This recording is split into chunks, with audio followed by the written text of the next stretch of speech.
नमस्कार, आप देख रहे हैं अपना बिहार। आपके साथ मैं हूं शिप्रा झा और बुलेटिन की शुरुआत बड़ी खबर के साथ करेंगे। चिराग पासवान का बड़ा बयान सामने आया है। बिहार में अपराध पर बड़ा बयान दिया है। चिराग पासवान ने सवाल उठाए हैं और खास बात यह कि अपनी सरकार पर चिराग पासवान ने सवाल उठाए। पुलिस और प्रशासन को निकम्मा बताया। प्रशासन के रहते कैसे घटना हो रही है, ये सवाल चिराग पासवान ने पूछा है।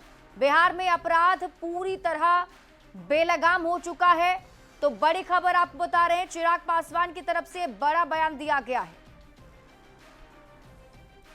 सरकार को बदनाम करने की साजिश के साथ संभवतः इन घटनाओं को अंजाम दिया जा रहा है, पर तब भी जिम्मेदारी तो प्रशासन की ही है ना इसको नियंत्रित करने की।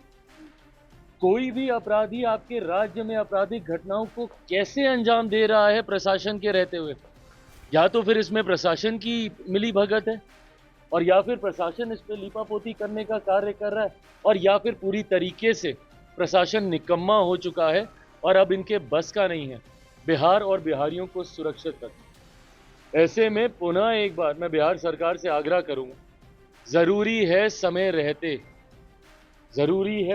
रहते हम लोग इसके ऊपर कार्रवाई करने की।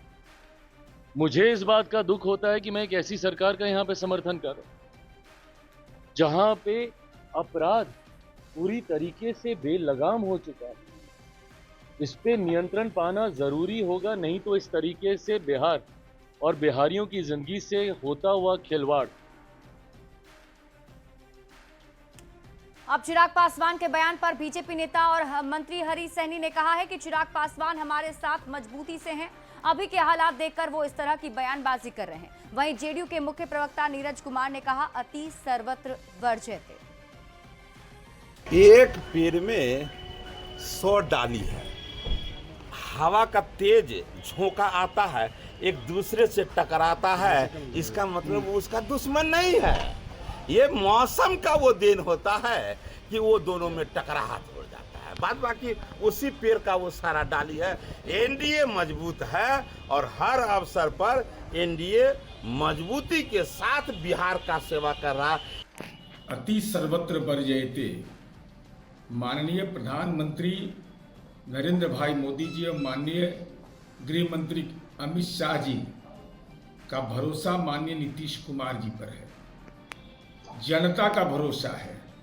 मन विचलित हो रहा हो तो वो जाने, शरीर कहीं और आत्मा कहीं, तो इस पीड़ा का तो कोई खात्मा ही नहीं कर सकता है।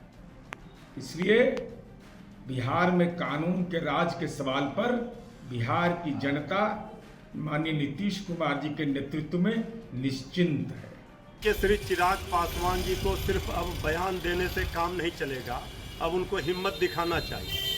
तो ठीक ही कह रहे हैं, ये निकम्मी सरकार है बिहार की, डबल इंजन की नीति से सरकार भ्रष्टाचारियों अपराधियों की बहार हो गई है। तो श्री चिराग पासवान जी थोड़ा हिम्मत हौसला दिखाएं। अगर सचमुच में उनको बिहार की चिंता है तो उनको आगे आना चाहिए, कुर्सी को लात मारना चाहिए। चिराग पासवान के बयान पर केंद्रीय मंत्री जीतन राम मांझी ने हमला बोला है। जीतन राम मांझी ने कहा कि चिराग पासवान का राजनीतिक जीवन बहुत कम है। चिराग पासवान के पास अनुभव की कमी है। आज वैसी स्थिति नहीं जो 2005 के पहले था। पहले अपराधी सीएम हाउस जाकर समझौता करते थे। चिराग पासवान को पहले इन बातों को जानना चाहिए। उन्हें पहले के हालात के बारे में जानकारी नहीं है। चिराग जी की राजनीतिक जीवन बहुत थोड़ा है। लंबा राजनीतिक जीवन उनके पिताजी का था। तो जो देखा है 40 वर्ष से 45 वर्ष से कि बिहार में क्या हो रहा है, वो तुलना कर सकता है कि पहले क्या हो रहा था और आज क्या हो रहा है। तो जो जन्मता है आदमी, अब बरसात होती है तो लगता है कि वो समुद्र आ गया। तो उसी प्रकार से चिराग जी थोड़े दिन से राजनीति कर रहे हैं। बिहार में क्या हो रहा था, क्या जा रहा था, उनके पिताश्री जानते थे, भाई रामविलास पासवान जी। तो हम 44 वर्ष से राजनीति में हैं, हम भी बहुत उठा-पचर देखा है। बिहार की जो स्थिति है लॉ एंड ऑर्डर की, उतनी सोचने की बात नहीं है जितना 2005 के पहले की राजनीति में देखा जाता था। वैसी परिस्थिति में आज वो कहते हैं तो अनुभव की कमी है। उनको सोचना चाहिए कि पहले क्या था और आज क्या था। तो लॉ एंड ऑर्डर पर चिराग पासवान के बयान पर जेडीयू ने नसीहत दी है। जेडीयू ने कहा है कि बयान देने से पहले पार्टियों को अपनी गिरबां में झांक कर देख लेना चाहिए। राजनेताओं को बयान देने के पहले अपने गिरबान में भी झांकना चाहिए। जो लोग बिहार की कानून व्यवस्था पर सवाल खड़े कर रहे हैं, पहले ये तो सुनिश्चित करें कि उनके दल में आपराधिक प्रवृत्ति के लोगों को एंट्री नहीं मिलेगी। ये बेहद आवश्यक है कि नसीहत देना, आलोचना करना अगर केवल आपका कर्तव्य है और उससे आपकी जिम्मेदारी की तीसरी हो जाती है तो इतना काफी नहीं है। तेजस्वी यादव के एसआईआर को लेकर चुनाव का बहिष्कार किए जाने वाले बयान पर भी केंद्रीय मंत्री चिराग पासवान ने कहा है कि मैं तो कह रहा हूं कि वे करके दिखा दें। अगर हिम्मत है तो ये वो राजनीतिक दल हैं और अकेले वो भी नहीं लड़ सकते हैं। बिहार की एक पुरानी पार्टी आरजेडी में अकेले चुनाव लड़ने की हिम्मत नहीं है। वे कांग्रेस के साथ गठबंधन में हैं। कांग्रेस में भी यहां अकेले लड़ने की हिम्मत नहीं है। वे केवल डर पैदा करने की कोशिश कर रहे हैं। लोकसभा चुनाव के समय वे कह रहे थे कि संविधान खत्म हो जाएगा, आरक्षण खत्म हो जाएगा। क्या ऐसा हुआ है? एसआईआर के बारे में जिस तरह का भ्रम पैदा किया जा रहा है वैसा ही है जैसा उन्होंने सीएए के समय किया था। मैं तो कहता हूँ भैया करके दिखा दो। एक बार चुनाव का बहिष्कार ये लोग करके दिखा दो अगर हिम्मत हो। भाई ये तो वो राजनीतिक दल हैं जिनमें अकेले चुनाव लड़ने तक की हिम्मत नहीं है। बहिष्कार तो क्या करेंगे? राष्ट्रीय जनता दल, बिहार की पुरानी पार्टी जो 15 साल तक सत्ता में रही, आज हिम्मत नहीं है इन लोग की अकेले चुनाव लड़ने की। गठबंधन किससे? कांग्रेस जैसी पार्टी जो देश की सबसे पुरानी पार्टी। कांग्रेस में हिम्मत नहीं है बिहार में अकेले चुनाव लड़ने की। भैया चिराग पासवान में इतनी हिम्मत तो थी ना कि 2020 में मैंने अकेले चुनाव लड़ने का दम दिखाया। वो भी तब जब मेरे नेता का निधन उस वक्त हुआ था, जब पहले चरण का नामांकन चल रहा था। है हिम्मत तो लड़के दिखाया अकेले। तो आरजेडी को अकेले चुनाव लड़ने की चुनौती देने के चिराग पासवान के बयान पर भी बिहार की सियासत गर्मा गई है। क्या कुछ कहना है आपको दिखाते हैं। कांग्रेस को अकेले लड़ने की बात क्या कर रहे हैं? ये तो श्री तेजस्वी यादव जी ने डंके की चोट पर कहा कि सब दल अलग अकेले लड़ ले तो पता चल जाएगा। बीजेपी जो कहती है दुनिया की सबसे बड़ी पार्टी 5 दलों से गठबंधन कर रही है आरजेडी के। क्या आज के दौर में भारतीय जनता पार्टी अकेले चुनाव लड़ने के लिए हिम्मत जुटा पाएगी? जदयू को हिम्मत है अकेले चुनावी मैदान में उतरने की? क्या खुद चिराग पासवान जी अपनी पार्टी को अकेले चुनावी मैदान में उतारेंगे? अरे चुनावी मैदान तो छोड़ दीजिए, क्या चिराग पासवान जी में हिम्मत है कि वो बिहार के गुंडा राज में अकेले घर से बाहर निकल जाए? दलितों और गरीबों के नाम पर राजनीतिक रोटी सेकने वाली कांग्रेस और राजद को रालोसपा के नेता चिराग पासवान जी ने खुली चुनौती देकर महागठबंधन के नेताओं की हैंकड़ी गुम कर दी है। आदरणीय चिराग पासवान जी ने सही कहा है, यदि दम है तो कांग्रेस और राजद अकेले चुनाव लड़े, उसकी असली औकात का पता। बिहार में विशेष मतदाता पुनरीक्षण का पहले चरण का काम पूरा हो गया है, लेकिन विपक्ष की लड़ाई अभी भी जारी है। सुप्रीम कोर्ट में इस पर 28 जुलाई को सुनवाई होनी है और उससे पहले बिहार कांग्रेस के पूर्व अध्यक्ष डॉक्टर अखिलेश प्रसाद सिंह ने कहा है कि एक एसआईआर एक राजनीतिक डिजाइन है और जो बीजेपी का निर्देश होगा निर्वाचन आयोग वही करेगा। एक वीक से लगातार संसद ठप रहा है इसी मुद्दे पर कि आप 20% जो माइग्रेंट पॉपुलेशन है बिहार का, जो वोटर हैं, जेन्युइन वोटर हैं, उनको आप नहीं हटा सकते और हम लोग उनकी लड़ाई लड़ेंगे। लेकिन सुप्रीम कोर्ट ने कहा था, चुनाव आयोग ने हलफनामा भी दायर कर दिया। हलफनामा में न तो आधार को स्वीकार किया 11 दस्तावेज में, न तो वोटर कार्ड को स्वीकार किया और न ही राशन कार्ड को। तो एक तरह से बिना बदलाव के पूरी प्रक्रिया जारी है चुनाव आयोग की। तो वो तो जो भारतीय जनता पार्टी का डायरेक्टिव होगा वही काम कर रही है, उसी का एक्सटेंशन बन गया है। तो ऐसे इलेक्शन कमीशन से फ्री एंड फेयर पोल का कैसे एक्सपेक्टेशन हो सकता है। और इसी बीच आपको आरा से बड़ी खबर बताते हैं, जहां शाहपुर प्रखंड के जवनिया गांव में गंगा के कटाव से हाहाकार मचा हुआ है। अब तक 50 से ज्यादा घर ऐसे हैं जो नदी में समा गए हैं। डर के साए में गांव के लोग दिन और रात गुजारने को मजबूर हैं। जिनके आशियाने को गंगा ने निगला है वो खुले आसमान के नीचे दिन गुजार रहे हैं। आलम यह है कि अब खाने पीने का भी संकट हो गया है। हालांकि जिला प्रशासन की ओर से राहत और बचाव कार्य चलाए जा रहे हैं। वहीं सामुदायिक किचन के माध्यम से लोगों को खाना भी खिलाया जा रहा है।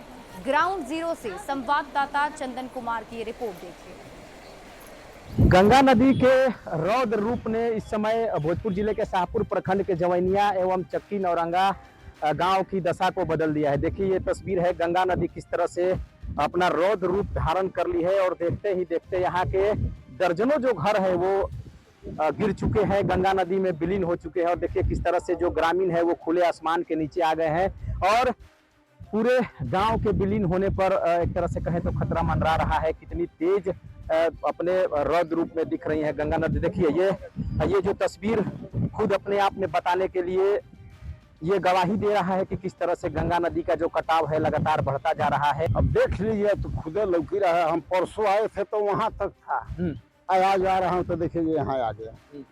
मतलब हर रोज घर गिर रहा है। हाँ। घर के साए में डर अब डर के साए में सब बाल बच्चा को रहने को व्यवस्था नहीं है। जहाँ तक भाग कर दूसरे घर रह सकते हैं, चाहे बांध पर और लोग गए। ये बदले हैं तो हमको दिमागे नहीं काम कर रहे हैं कि क्या करें। अचानक अब ना जाने गंगा जी के कौन जा रहा है कि वैसे कटा कुछ बा कि अपन भर देबे करे बना के तो से का होई जब गोड़ पसार के दौड़े नहीं के खाना खियावे के आप पब्लिक अपन जेकर बाबू बुझाता उ लेके आवत। ग्रामीण है तो खुले छत के नीचे वो जीने को मजबूर है। उनके जो आशियाने थे वो गंगा नदी में पूरी तरह से विलीन हो चुके हैं। वहीं अब उनके सामने खाने पीने के भी लाले पड़ गए हैं। कोई अगर आता है राहत सामग्री लेकर के तो वो चंद समय के लिए होता है। वहीं जिला प्रशासन की ओर से बांध पर सामुदायिक किचन चलाया जा रहा है, लेकिन लोगों के सामने कई समस्याएं मुंह बाए खड़ी थी। कभी ये बड़ा गांव हुआ करता था, लेकिन ये गांव अब धीरे धीरे गंगा नदी ने इनको आगोश में ले लिया और ये गांव अब देखिए पूरी तरह से जमींदोज होने के कगार पर है। चंदन कुमार, न्यूज 18 भोजपुर। और अगली खबर आपको रोहतास जिला के डेहरी अनुमंडल क्षेत्र से बताते हैं, जहां इंद्रपुरी के सोन बैराज में क्षमता से ज्यादा पानी जमा हो गया है, जिसको लेकर बैराज से सोन नदी में सीधे पानी को छोड़ दिया जा रहा है। सोन नदी में पानी डिस्चार्ज कर देने के बाद गंगा के जल स्तर में वृद्धि होने लगी है। हालांकि सिंचाई विभाग के चीफ इंजीनियर का कहना है कि फिलहाल हालात नियंत्रण में है। बता दें कि सोन नदी के किनारे पर बसे लोगों को सावधान रहने के लिए कहा गया है। के कारण तो कुछ वृद्धि है, लेकिन मैक्सिमम डिस्चार्ज जो है 5,33,000 पास कर चुका है। इससे अभी मात्र 80,000 से भी कुछ कम ही है और डाउन स्ट्रीम में प्रवाहित हो रहा है। करीब 53,000 डिस्चार्ज प्रवाहित हो रहा है। और हम ये जो है इंद्रपुरी बैराज के दोनों ओर जो है ELC, WPLC और WLC तीनों केनाल में हम लोग पर्याप्त मात्रा में पानी प्रवाहित कर रहे हैं। कहीं भी जल की कोई कमी नहीं है पूरे डेहरी परिक्षेत्र में। और इस बीच आपको मुजफ्फरपुर से बड़ी खबर बताते हैं, जहां फर्जी टीटी गिरफ्तार किया गया है। ग्वालियर बरौनी एक्सप्रेस से गिरफ्तारी हुई है। यात्रियों से अवैध वसूली का आरोप लग रहा है। रेलवे का फर्जी परिचय पत्र बरामद भी हुआ है। फर्जी ज्वाइनिंग लेटर भी बरामद किया गया है। आरोपी की पहचान उत्तर प्रदेश के देवरिया निवासी रवि रंजन कुमार के रूप में हुई है। तस्वीरें आपके टीवी स्क्रीन पर आपको दिखा रहे हैं। ये देखिए, फर्जी टीटी गिरफ्तार किया गया है। आरपीएफ के द्वारा जब पूछताछ किया गया तो उसने बताया कि हाँ, मैं भोले भाले यात्रियों को निशाना बनाता हूँ और टीटी बोलकर उससे टिकट लेने के नाम पर ठगी करता हूँ। तो ये जो व्यक्ति है उसका नाम रवि रंजन कुमार है, पेशर सुशील झा हैं और ये धनुषी वार्ड 2 रीगा जिला सीतामढ़ी के रहने वाले हैं। बिहार में 125 यूनिट फ्री बिजली के नाम पर साइबर ठगी का खेल का खुलासा हुआ है। पटना में साइबर ठगों ने 2 लोगों को निशाना बनाया। 2 लाख की फ्री बिजली देने के नाम पर 13 रुपए और 20 रुपए की प्रोसेसिंग फीस कहकर लाखों की ठगी की गई, जिसे लेकर साइबर थाने में इसे केस दर्ज करा लिया गया है। लोगों को प्रलोभन देने को लेकर लगातार आ रहे कॉल पर साइबर डीएसपी ने लोगों से सावधानी बरतने की अपील भी की है। तो देखिए, नया ठगी का तरीका अपनाया गया है ठगों की तरफ से। जिसमें कहा जा रहा है कि 125 यूनिट बिजली फ्री को लेकर ठगी की जा रही है, जिसके साथ ही जो स्कैमर्स हैं वो लोगों के बैंक खातों को खाली कर दे रहे हैं। कई लोग इसके शिकार हुए हैं, जिससे लेकर केस दर्ज भी करा लिया गया है और अब मामले की जांच पड़ताल में पुलिस की टीम जुटी हुई है। लोगों को प्रलोभन देने को लेकर लगातार आ रहे कॉल पर साइबर डीएसपी ने सावधानी की अपील की है। घोषणा हुई है 125 यूनिट मुफ्त बिजली देने का। इस पर जो हमारे बिजली उपभोक्ता हैं उनके पास जो साइबर अपराधियों द्वारा कॉल जा रहा है, कॉल के माध्यम से उनको ये बोला जाता है कि हम बिजली कर्मचारी बोल रहे हैं, बिजली ऑफिस से बात कर रहे हैं, आपको 125 यूनिट अगर मुफ्त बिजली लेना है तो जो हम लिंक भेजते हैं आपको व्हाट्सएप पे, APK फाइल भेजते हैं, उसको आप अपडेट कर लीजिए ताकि आपको जो है लाभार्थी के रूप में शामिल कर लिया जाए। इस तरह से हमारे थाने में 2 मामले दर्ज हुए हैं। अभी तक 2 अपराध हो चुके हैं 125 यूनिट बिजली के नाम पे, और जो कि लोगों को झांसा दे करके इस तरह से साइबर अपराधी ये कृत्य कर रहे हैं। बढ़ते ही आगे देखिए, एक बार फिर से मुख्यमंत्री नीतीश कुमार के बेटे निशांत कुमार को लेकर जेडीयू कार्यकर्ताओं ने बड़ी मांग कर दी है और पार्टी कार्यकर्ताओं ने निशांत कुमार को विधानसभा चुनाव लड़ाने की मांग की है। इसको लेकर जेडीयू कार्यालय के बाहर बड़े बड़े बैनर और पोस्टर लगा दिए गए हैं, जिसमें कार्यकर्ताओं ने निशांत कुमार से चुनाव लड़ने की अपील की। 1 हफ्ते के भीतर ये दूसरी बार है जब निशांत कुमार फिर से चुनाव लड़ाने और पार्टी में अहम भूमिका में आने की मांग की गई है। इसके पहले 20 जुलाई को भी निशांत कुमार के बर्थडे पर पार्टी कार्यकर्ताओं के केक काटने के बाद उनसे चुनाव लड़ने की मांग की गई थी।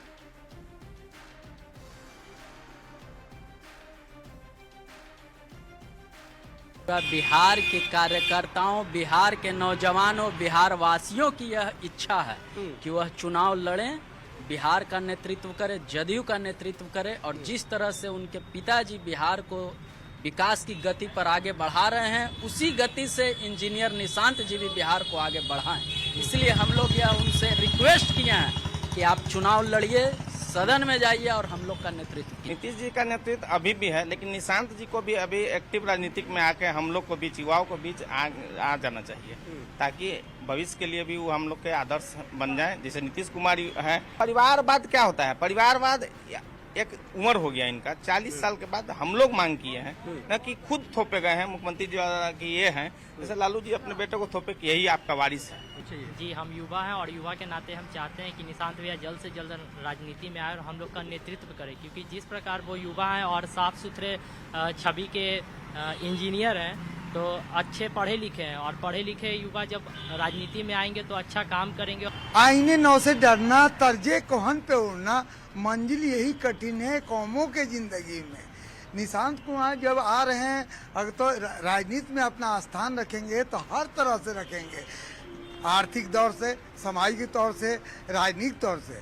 तो निशांत कुमार अभी नौजवान है, वो उमंग है और उमंग के साथ पूरे बिहार को आगे बढ़ाने की कोशिश कर, यहाँ पर नए नए उद्योग लाएंगे और नए नए कारोबार फैलेगा।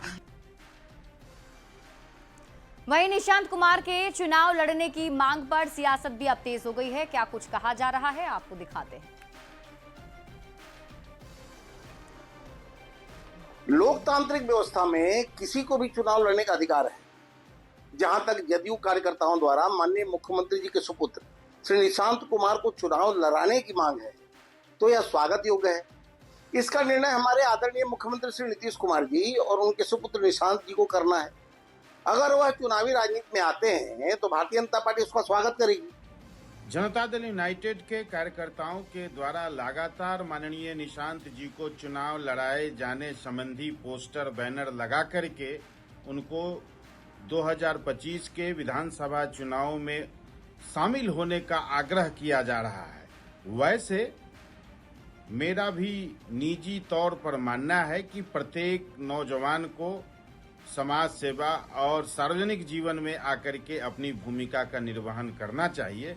लेकिन जहां तक निशांत जी का सवाल है, तो इस संदर्भ में स्वयं निशांत जी और आदरणीय मुख्यमंत्री नीतीश कुमार जी फैसला लेंगे। देखिए, आदरणीय मुख्यमंत्री श्री नीतीश कुमार जी के सुपुत्र श्री निशांत कुमार जी राजनीति में आए, चुनाव लड़ें, ये मांग कुछ लोगों के द्वारा जेडीयू की ओर से की जा रही है। लेकिन श्री तेजस्वी जी ने तो स्पष्ट कहा कि श्री निशांत जी को राजनीति में आना चाहिए, लेकिन उनको जेडीयू में कुछ लोग और बीजेपी नहीं आने देना चाहती है। ये बात आदरणीय नीतीश कुमार जी भी समझ रहे हैं। निशांत चुनाव लड़ेंगे, निशांत चुनाव में आएंगे, चुनाव में निशांत कब आएंगे, ये सिर्फ जेडीयू वाले हल्ला कर रहे हैं। अब भारतीय जनता पार्टी इसको होने नहीं देगी। ना 9 मन तेल जलेगा, ना राधा नाचेगी। और इसी के साथ इस बुलेटिन में अभी के लिए बस इतना ही। आप देखते रहिए न्यूज़ 18 बिहार झारखंड।